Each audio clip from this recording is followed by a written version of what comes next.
Good morning student. आज हम अपना एक इम्पोर्टेंट क्वेश्चन है जो आपका कई बार सेकंड सेमेस्टर में भी आ जाता है और कई बार थर्ड सेमेस्टर में भी आ जाता है बीए में। और ये क्वेश्चन किस तरीके से आता है, मुगल काल के पतन के कारण बताइए। या कई बार क्या होता है कि औरंगजेब मुगल काल के पतन के लिए कहाँ तक उत्तरदायी था, आलोचनात्मक विवरण कीजिए। तो हम वो आज यहाँ करेंगे भाई। देखिए, मुगल काल के बारे में बताइए, मुगल साम्राज्य के बारे में बताएं तो आप को पता है, जब आप सेकंड सेमेस्टर पढ़ते हो, सल्तनत काल है। सल्तनत के काल के बाद क्या होता है, 1526 में बाबर भारत पर, मतलब 1526 से पहले 1526 में पानीपत की लड़ाई होती है, प्रथम लड़ाई होती है इब्राहिम लोदी और बाबर के बीच में, जिसमें बाबर जीत जाता है। उसके बाद में क्या होता है, मुगल साम्राज्य शुरू हो जाता है। और मुगल काल में बहुत से महत्वपूर्ण शासक हैं, जैसे बाबर है, उसके बाद हुमायूं है, हुमायूं के बाद में वैसे तो शेरशाह सूरी शासन करता है, फिर अकबर है, यहाँ पे जहांगीर है, शाहजहाँ है, औरंगजेब है। ये मुगल काल के महत्वपूर्ण बादशाह रहते हैं, जिसके टाइम पीरियड में मुगल साम्राज्य क्या है, बहुत ज़्यादा विशाल हो जाता है, शक्तिशाली हो जाता है। लेकिन जैसे ही औरंगजेब की डेथ हो जाती है, उसके बाद क्या है, धीरे धीरे मुगल साम्राज्य के जितने शासक हुए हैं, जिसमें बहादुर शाह प्रथम है, जहांदार शाह है, मोहम्मद शाह रंगीला है, बहादुर शाह द्वितीय है, ये इतने कमज़ोर होते हैं कि मुग़ल साम्राज्य में ऐसी विपरीत परिस्थितियाँ आ जाती हैं, जिसके कारण क्या है, धीरे धीरे पतन की तरफ चला जाता है। और 1857 की जब क्रांति होती है, विद्रोह होती है, उसमें नेता कौन है, बहादुर शाह द्वितीय हैं, और उनको क्या पकड़ लिया जाता है और फिर मुग़ल साम्राज्य पूर्ण तरीके से समाप्त हो जाता है। तो यहाँ हम ये देखेंगे कि मुग़ल साम्राज्य के पतन क्यों हुआ, क्या क्या रीजन थे उसके पीछे। तो पहले तो क्या है, आप मुग़ल साम्राज्य के बारे में इंट्रोडक्शन में बताएंगे, तो हमने चीज़ें आपको बता दी हैं। अब है पतन के कारण। तो सबसे पहला जो पतन का कारण था वो था राज्य का स्वरूप। अब देखिए, जब मुस्लिम साम्राज्य यहाँ स्थापित है मिडवल टाइम पीरियड में भारत में, तो जब मुग़ल बादशाह थे, बहुत ज़्यादा शक्तिशाली थे, उनके आदेश ही कानून माने जाते थे, नौकरशाही थी, निरकुंशाही थी उस टाइम पीरियड में। जो करता था बादशाह करता था, सारे कर्मचारियों की नियुक्ति करना है, न्याय करना है, प्रमुख न्यायाधीश उसको माना जाता था। तो राज्य का स्वरूप ऐसा है कि जनता क्या है, हमेशा बहुत से ऐसे शासक हैं जिन्होंने जनता की भलाई के लिए कार्य किया है, लेकिन कुछ शासकों के टाइम पीरियड में क्या है, जनता उनके खिलाफ हो जाती है। और यहाँ एक और चीज़ थी राज्य के स्वरूप में कि उत्तराधिकार का कोई नियम कानून नहीं बना हुआ था। तो उत्तराधिकार की लड़ाइयाँ भी होती हैं, जैसे हम देखते हैं कि शाहजहाँ के टाइम पीरियड में औरंगजेब और ये सारे भाई आपस में लड़ाई करते हैं। शाहजहाँ को लास्ट में औरंगजेब बंदी बना करके कैद कर देता है। तो ये थे वे राज्य के स्वरूप का। दूसरा पॉइंट क्या है, औरंगजेब के कमज़ोर उत्तराधिकारी हुए। औरंगजेब की डेथ के बाद में क्या है, मुग़ल साम्राज्य में कोई शक्तिशाली शासक नहीं होता, थोड़े थोड़े टाइम पीरियड के लिए रहते हैं। और दरबार में जो गुट हैं वो क्या हैं, और उनके नियंत्रण में बादशाह शासन करते हैं, कमज़ोर हैं, विलासी हैं, संपत्ति को नष्ट करते रहते हैं, प्रजा की भलाई के लिए कोई कार्य नहीं करते, कानून व्यवस्था की तरफ कोई ध्यान नहीं देते हैं। अब ये कमज़ोर उत्तराधिकारी में आप जैसे बहादुर शाह को साहिब बेखबर कहा जाता था, और जहांदार शाह को लाल कुमारी का दीवाना कहा जाता था, भोग विलास में ये मस्त रहते थे। मोहम्मद शाह को रंगीला बादशाह कहा जाता था। तो इनके शासन के टाइम पीरियड में क्या होता है, मुग़ल साम्राज्य पतन की तरफ चला जाता है। एक पॉइंट क्या है, दरबारी षड्यंत्र और गुटबाजी। मुग़ल साम्राज्य में क्या है, बहुत से अलग अलग मुस्लिम गुट यहाँ बन गए थे, जैसे ईरानी गुट है जिसमें असद खां और जुल्फ़िकार खां थे। और इसी प्रकार तुरानी गुट था जिसमें क्या है, तुर्क सुन्नी थे, जिसमें गाजुद्दीन है, कुली खान है। और तीसरा गुट कौन सा था, सैयद बंधुओं का। कई बार आपका ये 2 नंबर में भी सैयद बंधु आते हैं, भी सैयद बंधु हैं कौन। तो सैयद बंधु के टाइम पीरियड में क्या होता है, ये सैयद बंधु दो हैं, और ये क्या करते हैं, मुग़ल साम्राज्य में बादशाह बनाने वाले या शासक निर्माता इनको कहा जाता है। ये बहुत 3-4 ऐसे बादशाह होते हैं जिनको ये गद्दी पर बैठाते भी हैं, सहायता भी करते हैं, और फिर उनको उतार करके किसी और को बैठा देते हैं भाई। तो ये दरबारी गुटबाजी में क्या है, आपस में ये लड़ते झगड़ते रहते थे और शांति स्थापित नहीं हो पाते हो, बल्कि मुग़ल जो सिंहासन है उस पर भी क्या है, परिवर्तन होते रहते हैं इसके कारण। नेक्स्ट पॉइंट आपका क्या है, मुग़ल कुलीनों की महत्वाकांक्षा है। मुग़ल कुलीन वर्ग जो है या अमीर वर्ग जो है वो महत्वाकांक्षी है। जब शासक कमज़ोर हो जाता है तो ये शक्तिशाली हो जाते हैं, और भाई अपने हम देखते हैं कि मुग़ल साम्राज्य में लास्ट में जाकर क्या है, क्षेत्रीय शक्ति संतर्त हो जाती हैं, जिसमें आपका हैदराबाद, अवध और बंगाल और ये सारे थे। तो इनकी महत्वाकांक्षा भी क्या करती है मुग़ल साम्राज्य का कि जो एकता है, साम्राज्य का जो विशालता है उसको भंग कर देती है। फिर विदेशी आक्रमण है भाई इसके टाइम, इनके टाइम पीरियड में, जो लास्ट मुग़ल शासक उनके टाइम पीरियड में क्या है आपको, मतलब जो कमज़ोर शासक थे उनके टाइम पीरियड में बहुत से विदेशी आक्रमण होते हैं, जिसमें एक महत्वपूर्ण है आपका नादिर शाह का आक्रमण 1739 में हुआ है। और दिल्ली बिल्कुल कमज़ोर हो जाती है, विसल जो सत्ता है मुग़ल साम्राज्य की वो कमज़ोर हो जाती है। बहुत सा धन संपत्ति लोगों को ये मार देते हैं और फिर अहमद शाह अब्दाली आक्रमण करने आते हैं। तो इन आक्रमणों के कारण क्या है, मुग़ल साम्राज्य की जो व्यवस्था है उसकी जो जड़ें हैं वो खोखली हो जाती हैं।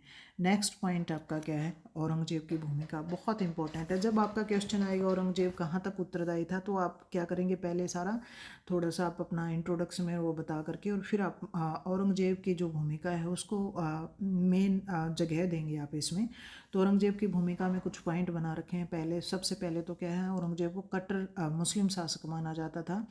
हिंदुओं के प्रति जो उसने नीति अपनाई, अब हिंदुओं के प्रति क्या है, जहाँ भी वो यात्रा करने के लिए मंदिरों वगैरह में जाते हैं उनके ऊपर कर लगाया जाता है। बहुत से मंदिरों को, जैसे सोमनाथ, बनारस, मथुरा, मुल्तान में जो मंदिर बने हुए हैं उनको ये नष्ट करवा देते हैं। तो भेदभाव की जो नीति थी औरंगजेब की हिंदुओं के प्रति, उसके कारण हिंदू क्या है, इनके विरुद्ध हो जाते हैं भाई।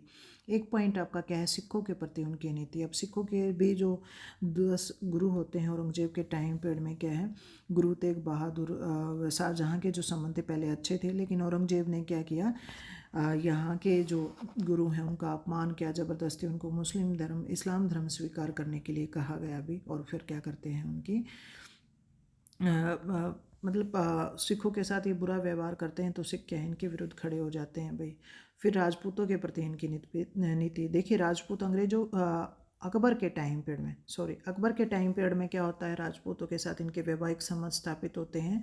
और मुग़ल साम्राज्य क्या है, राजपूत इतने विश्वास पात्र थे कि हर जगह उनको सहयोग करते हैं। तो अकबर के टाइम पीरियड में, जहांगीर के टाइम पीरियड में, शाहजहाँ के टाइम पीरियड में राजपूतों के साथ इनके अच्छे संबंध रहते हैं। वैसे तो औरंगजेब के टाइम पीरियड में भी कुछ राजपूत शासक हैं जो उनका हर जगह सहायता करते हैं, लेकिन औरंगजेब क्या है, उनको अपना विश्वास पात्र नहीं मानता था।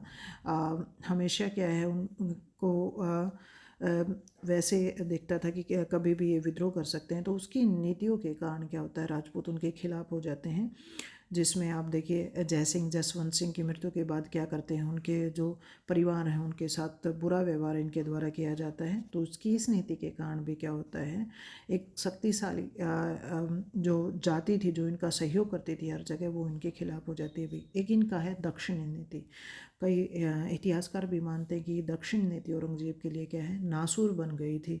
बहुत से साल उन्होंने अपनी राजधानी से दूर दक्षिण में बिताए, मराठों के साथ उसने संघर्ष किया, लेकिन उनको पूर्ण तरीके से वो पराजित नहीं कर पाता है भाई, और लास्ट में क्या है, उसकी डेथ हो जाती है। तो औरंगजेब की ये कुछ नीतियाँ थी भाई, जिसके कारण क्या होता है, पतन होता है। जब आपका ये क्वेश्चन आएगा तो आप क्या है, हाईलाइट इसको रखोगे, इन पॉइंट्स को बड़ा बड़ा बताओगे और बाकी सबको भी।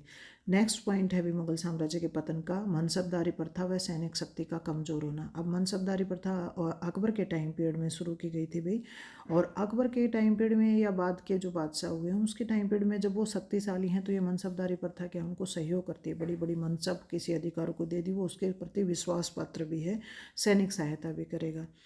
लेकिन जब क्या है, कमज़ोर शासक हो गए हैं उस टाइम पर, मनसबदार क्या है, शक्तिशाली हो गए हैं अपने क्षेत्रों में, अपनी शक्तियों का दुरुपयोग वो करते हैं भी। सैनिक जो इतनी सेना, इतनी बड़ी सेना थी, वो भी क्या है, कमज़ोर होती चली जाती है, उसमें एकता नहीं रहती, जगह जगह से लोग आते हैं। तो मनसबदारी प्रथा और सैनिक शक्ति, कमज़ोर सैनिक शक्ति के कारण भी क्या है, धीरे धीरे मुगल साम्राज्य पतन की ओर चला जाता था। क्योंकि कोई भी साम्राज्य तब तक शक्तिशाली रहता है जब तक क्या है, वो विद्रोह का अंत कर सकता है, और उसके लिए ज़रूरी है सेना। उसके अलावा है नौसेना शक्ति का भी इनके पास अभाव था भाई। जैसे इस टाइम पीरियड में क्या है, धीरे धीरे यूरोपीय आने लग जाते हैं, उनकी नौसेना या समुद्री सेना उनकी शक्तिशाली है, इनके पास इतनी समुद्री सेना शक्तिशाली थी नहीं। और माना जाता है कि अकबर भी क्या है, गुजरात विजय के टाइम पीरियड में उसने समुद्र को देखा था या वहाँ से वो परिचित हुआ था। तो इनकी नौसैनिक शक्ति क्या है, कमज़ोर है, जिसके कारण क्या होता है, यूरोपीय जो शक्तियाँ आई हैं वो समुद्र के ऊपर अपना अधिकार कर लेती हैं, वो शक्तिशाली हो जाती हैं, और वो मुग़ल क्या है, हमेशा यूरोपियों के ऊपर निर्भर करते हैं नौसैनिक कार्यों के लिए।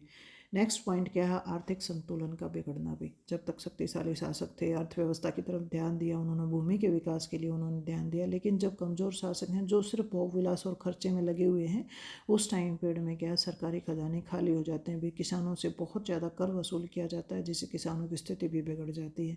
तो आर्थिक संतुलन बिगड़ जाता है और इतना जो बड़ा साम्राज्य है, आर्थिक व्यवस्था अगर मजबूत है तो वो मजबूत रहेगा, लेकिन अब क्या है, वो साम्राज्य धीरे धीरे ढहता चला गया। नेक्स्ट पॉइंट क्या है, जागीरदारी प्रथा व उसका संकट। जागीरदारी प्रथा मुगल काल में शुरू हो रखी थी भाई, जिसमें क्या है, लोगों को जागीरें दी जाती थी उनके महत्वपूर्ण कार्यों के प्रति, विश्वास पात्रता के प्रति। तो ये पहले तो क्या है, जागीरें बांटने से क्या हुआ, अब मुगल साम्राज्य इतना बड़ा था, वो हर जगह क्या विद्रोह को नियंत्रित भी कर सकते थे, भूमि कर इकट्ठा होकर के खजाने में जमा हो जाता था, तो ये महत्वपूर्ण थी। लेकिन जब लास्ट में क्या है, हम शाहजहाँ के टाइम पीरियड में कहते हैं कि जागीरदारी संकट पैदा हो गया, जागीरें इतनी बांट दी अंधाधुंध कि इनके पास जागीरें भी नहीं रही और जागीरदार क्या है, शक्तिशाली हो गए हैं, भ्रष्टाचारी हो गए हैं, वो सिर्फ अपने खजाने भरते रहते हैं। मुगल सत्ता के क्या है, कमज़ोर कर दिया उन्होंने भी। एक पॉइंट क्या है, कृषि संकट और किसानों के विद्रोह। अब कृषि संकट हमने ऊपर के जो पॉइंट बताए उसमें देखने को मिलता है कि कृषि के क्षेत्र में इतना बोझ बढ़ गया है कि ना तो कृषि व्यवस्था की तरफ कोई ध्यान है, तकनीक की तरफ कोई ध्यान है, ना ही किसानों की भलाई के लिए कोई कार्य किए जा रहे हैं। काल महामारी फैलती जा रही हैं, उनके ऊपर कर वसूल किए जा रहे हैं, तो किसान लास्ट में क्या करते हैं, विद्रोह करना शुरू कर देते हैं भी मुगल सत्ता के खिलाफ। तो ये भी एक पतन का कारण रहता है। नेक्स्ट पॉइंट क्या है, भारत में यूरोपीय शक्तियों का आगमन। अब इस टाइम पीरियड में हम बताते हैं कि यूरोपीय शक्तियाँ धीरे धीरे, पुर्तगाली, फिर डच, अंग्रेज, फ्रांसीसी सब आते हैं और इनमें क्या है, आपस में फैक्ट्रियाँ स्थापित करने की, व्यापार को बढ़ाने के लिए होड़ चल पड़ती है। मुगल शासकों से ये क्या है, दिन प्रतिदिन कोई ना कोई चीज़ें अपनी मांगते रहते हैं और नौसैनिक शक्ति का तो हमने बताया था कि ये उनके ऊपर निर्भर हैं। तो ये यूरोपीय शक्तियाँ आती हैं, ये आधुनिक रूप से सक्षम हैं, इनके पास नई नई तकनीक है। तो क्या है, मुगलों की और भारत की एकता को ये देखते हैं कि एकता अच्छी नहीं, आपस में लड़ते झगड़ते रहते हैं, उन चीज़ों का ये फ़ायदा उठाते हैं और लास्ट में क्या हम देखते हैं कि अंग्रेज क्या करते हैं, यहाँ सत्ता स्थापित कर लेते हैं भी। नेक्स्ट पॉइंट आपका क्या है, बौद्धिक निष्क्रियता। कुछ विद्वान ये मानते हैं कि मुगल सत्ता लास्ट में जाकर के औरंगजेब के बाद क्या है, बौद्धिक रूप से निष्क्रिय हो जाती है, जड़ता आ जाती है, कोई विद्वान नहीं रहता, किसी को संरक्षण नहीं दिया जाता। अकबर ने जैसे दिया, शाहजहाँ ने जैसे दिया, जहांगीर ने जैसे दिया, तो यहाँ पे क्या है, ये विकास नहीं हो पाता गणित, विज्ञान और दर्शन और ये सारी चीज़ों का। तो बौद्धिक रूप से क्या है, जड़ता आती चली जाती है, पिछड़ता चला जाता है और यूरोपीय तकनीक का यहाँ विकास होता चला जाता है। तो ये सारे कारण हमने बताए हैं भाई आपको मुगल साम्राज्य के पतन के। बहुत इम्पोर्टेंट है और आसान भी बहुत है, तो आप आसानी से उसको याद कर सकते हो। ओके भाई, ध्यान से करना।